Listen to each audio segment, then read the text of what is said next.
Chinese name is Li Xingyun, and the English name is Lisa, and my student number is S074100A, and my level at NCUE is freshman. I Have a Dream by Martin Luther King Jr. I am happy to join with you today in what will go down in history as the greatest demonstration for freedom in the history of our nation. 5 years ago, a great American, in whose symbolic shadow we stand today, signed the Emancipation Proclamation. This momentous decree came as the great beacon light of hope to millions of Negro slaves who had been seared in the flames of withering injustice. It came as the joyous daybreak to end the long night of their captivity. But 100 years later, the Negro still is not free. 100 years later, the light of the Negro is still sadly crippled by the manacles of segregation and the chains of discrimination. 100 years later, the Negro lives on the lonely island of poverty in the midst of a vast ocean of material prosperity. 100 years later, the Negro is still languished in the corners of American society and finds himself in exile in his own land. And so we will come here today to dramatize the shameful condition. In a sense, we've come to our nation's capital to cash a check.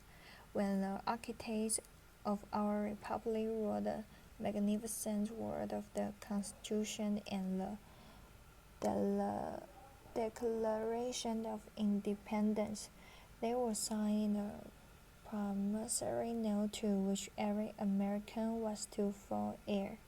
This note was the promise that all men, yet black men as well as white men, would be guaranteed the unalienable rights of life, liberty, and the pursuit of happiness. It is obvious today that America has defaulted on this promissory note insofar as her citizens of color are concerned. Instead of honoring this sacred obligation, America has given the Negro people the bad check, a check which has come back marked inefficiencies found. But we refuse to believe that the band of justice is being robbed. We refuse to believe that there are inefficiencies found in the great vaults of opportunity of this nation. And so, we will come to cash this check, a check that will give us upon demand the riches of freedom and the security of justice. We have also come to this hollow spot to remind America of the fierce emergency of now. There is no time to engage in the luxury of cooling off or to take the tranquilizing drug of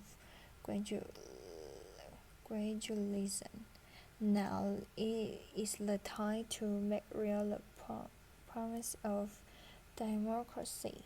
Now is the time to rise from the dark and desolate valley of segregation to the sunlit path of racial justice. Now is the time to lift our nation from the quicksand of racial injustice to the solid rock of brotherhood. Now is the time to make justice the reality for all of God's children. It would be fatal for the nation to overlook the urgency of the moment. This withering summit of the Negroes' legitimate discontent will not pass until there is an invigorating autumn of freedom and equality. 1963 is not an end, but a beginning.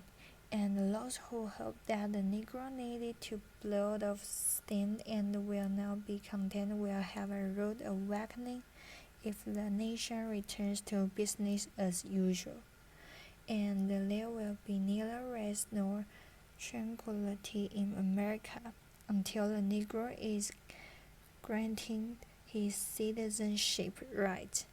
The whirlwind of revolt will continue to shake the foundations of our nation until the bright day of justice emerges. But there is something that I must say to my people who stand on the one threshold which lead into the palace of justice. In the process of gaining our rightful place, we must not be guilty of wonderful deeds. Let us not seek to satisfy our thirst for freedom by drinking from the cup of bitterness and hatred. We must forever conduct our struggle on the high plane of dignity and discipline. We must not allow our creative protest to degenerate into physical violence. Again and again, we must rise to the majestic height of meeting physical force with soul force.